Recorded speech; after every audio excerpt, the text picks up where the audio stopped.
Welcome to the debate. The subject of today's discussion is the Telugu horror comedy Bakasura restaurant. Our source material defines this film through a striking, almost contradictory tension. It seems to possess really exceptional conceptual strengths and specific moments of brilliance, yet it is weighed down by seemingly crippling execution flaws. Right, and that tension forces us to ask, a fundamental question. Is Bakasura restaurant ultimately a successful work? Defined by its compelling premise, its powerful debut by the lead actor Praveen, and its strong pockets of specific comedy, or must we categorize it as an overall failure due to crippling structural and technical breakdowns that ultimately squander its really great potential? I argue firmly that success lies in realized potential, even if that realization is incomplete. My position is that the film's conceptual brilliance, its successful launch of a major new talent, and its high points of performance and sustained humor define it as a successful, highly recommendable piece of genre cinema. My position is, it's basically the opposite. I maintain the potential, when destroyed by incompetent structure and, frankly, bloated pacing, is synonymous with failure. Those bursts of charm and comedy, they just can't redeem a viewing experience that, by the material's own assessment, kind of collapses under the weight of its technical deficiencies. Okay. My core argument centers on what matters most for this particular genre: establishing a fresh, relatable setup and delivering sustained comedic value. The premise, a software engineer chasing a restaurant dream who ends up filming fake vlogs only to stumble upon genuine poltergeists, that's undeniably gold. It's delivered with a real fresh energy in the opening 20 minutes or so. It's a fantastic starting line. I absolutely agree. But, a race isn't won by a strong start alone, is it? True. However, we must prioritize the performance aspect here. Praveen's debut crushes it. He embodies that crucial everyman charm and exhibits really spot-on slapstick timing, instantly establishing a highly engaging lead. And when the film hits its stride, particularly in those chaotic scenes like the food fight frenzy with floating utensils and any scene involving Harsha Kamudu's chaotic energy, the humor achieves a solid 7 to 10 fun factor in patches. This consistent ability to generate strong, memorable laughs means the film fulfilled its primary comedic mandate, making it successful on its own terms. Okay, I appreciate the focus on the actor, Praveen, but that approach kind of dangerously reduces cinema to just a series of highlight reels, don't you think? A successful film, especially one asking for a, let's be honest, brutal 2 hours and 38 minutes of commitment, requires 3 things: competent execution, narrative structure, and appropriate pacing. And the evidence confirms Bakasura restaurant catastrophically lacks all 3. That seems, perhaps an overly harsh judgment based purely on runtime. It is rooted in the source material's final 5.5/10 rating, which, let's face it, confirms failure. The film's length isn't just long, it's bloated, and the editing, managed by the highly experienced industry veteran Marthan K. Ventesh, is explicitly called a hot mess. Now, when an editor of his caliber fails this spectacularly, it really indicates a deep structural flaw in the production itself. The narrative momentum is repeatedly sabotaged by filler. The Darga episode midway, for instance, is cited as something that just kills momentum dead. Potential is, it's meaningless if the mechanism meant to deliver it is fundamentally broken. Okay, let's tackle that imbalance then between technical failure and artistic compensation head on. While I concede the editing is a significant flaw, I contend that the quality of the technical production design and the ensemble performances provide enough artistic merit to compensate. We're not talking about like a cheap production here. Balasar asked with these effective cinematography, capturing those eerie restaurant glow-ups, and Vikas Badisa's sneaky good background score really elevate the mood. The sets themselves are described as budget horror gold. Gold, maybe. But can expensive wallpaper compensate for a collapsing house? I'm genuinely asking, how can strong visual and sonic elements redeem fundamental structural sabotage? Well, they redeem it by providing sustained value. The ensemble, including seasoned actors like Krishna Bhagwan and Shining Fani, they provide essential comedic texture that sustains the viewer through those slower segments. You may argue that the narrative flow is broken, okay? But the visual atmosphere, the soundtrack, and the character dynamics remain engaging. These non-narrative successes prevent the film from becoming, unwatchable, transforming a structural failure into what I'd call an imperfect guilty pleasure. I have to disagree entirely that technical polish can compensate for a broken narrative backbone. The editing isn't merely slow. The material says it actively stretches scenes thinner than overcooked naan. The plot devolves into simple, tedious repetition. Ghost appears, friends freak, chase scene, rinse, repeat.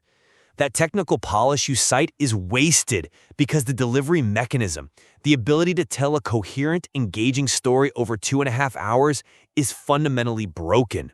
That, to me, is the very definition of squandered potential. But I must challenge the premise that the repetition is entirely accidental. The film operates heavily in the territory of the S.V. Krishna Reddy vibe. Now, for the benefit of the listener, that refers to a specific strain of lighthearted, often slapstick-driven 90s Telugu comedy, where, narrative realism is often secondary to moralizing and maximizing physical humor. In that context, the repetition serves a comedic function. Yeah, but the film is not just a comedy, it is explicitly a hybrid genre. And that brings us to what I see as the fatal flaw, the failure of the horror element. Since the film is labeled a horror comedy, the source material observes that when it actually attempts to deliver genuine scares, the attempts are, laughably weak. The horror relies entirely on predictable jump scares and VFX that are described as straight out of a 90s PC game. I see why you emphasize that. But I still think the film's center of gravity is clearly comedy. But if the horror attempts fail completely to provide any chills, they undermine the integrity of the hybrid genre itself. A film that is supposed to balance fear and laughter fails if one side of that equation is basically zero. This weakness reduces the entire work to an inconsistent comedy that utterly collapses whenever it tries to honor its horror commitments. A successful hybrid has to succeed on both fronts, surely. I guess I come at it from a completely different angle. I believe the horror elements are purely functional. They are the MacGuffin, the thing that forces our lovable characters into their chaotic interactions. The film succeeds instead in its thematic ambition. It manages to successfully nod to the Bakasura myth, the ancient tale of the demon defined by insatiable appetite and greed, and weave lessons about modern greed and community without becoming preachy. That's a compelling point regarding the thematic framework, I'll give you that. But have you considered how the execution might have undermined that very depth you're talking about? I believe the film's writing achieved success as social commentary, managing to roast influencer culture hard through the whole vlogging premise. That thematic resonance with a modern audience is a critical success in the writing, I think, even if the special effects budget was clearly, limited. Thematic ambition doesn't excuse execution failure, though. My fundamental issue remains that the writing is wildly inconsistent. The source material notes the dialogue is hit or miss, and the climax is actually more confusing than climactic. You cite the film's thematic success, yet the same material points out Harsh's character arc feels half-baked, requiring him to basically dump exposition like a bad TED Talk just to explain the film's own lore. But that is one specific failure in character delivery, when you say? I'd say it's symptomatic of a failure of writing that sacrifices genuine thematic resonance for lazy payoffs. Moreover, the emotional beats like Paramesh's dream tying his restaurant ambition to family loss are described as coming off as forced and cheesy. Now, if the script cannot earn its emotional or thematic moments, then the conceptual validity you champion falls flat in the execution. How can we call a film successful if its attempts at depth feel hollow and, frankly, artificial? I disagree that the writing fails entirely. The film successfully taps into deeply relatable contemporary themes. We see the millennial hustle, quitting a 9-to-5 job for a passion project, and a truly authentic depiction of friendship and group banter. The source material itself highlights the sweet undercurrent about friendship and the relatable jabs at social media fame. These concepts resonate strongly with the audience, establishing a highly engaging atmosphere that's vital for any buddy comedy. Right, but the challenge here is distinguishing between a good idea and a good film. It sounds like you are recommending a film based on its premise and its cast chemistry rather than its achieved structure. If the emotional weight, the family loss element, feels cheesy and the structure is bloated, then those friendship moments become kind of isolated, easy wins that don't really justify the overall viewing time, do they? I maintain that the moments that do click define its success. This is an imperfect guilty pleasure, absolutely, and a truly charming debut watch for Praveen, proving his potential and range immediately.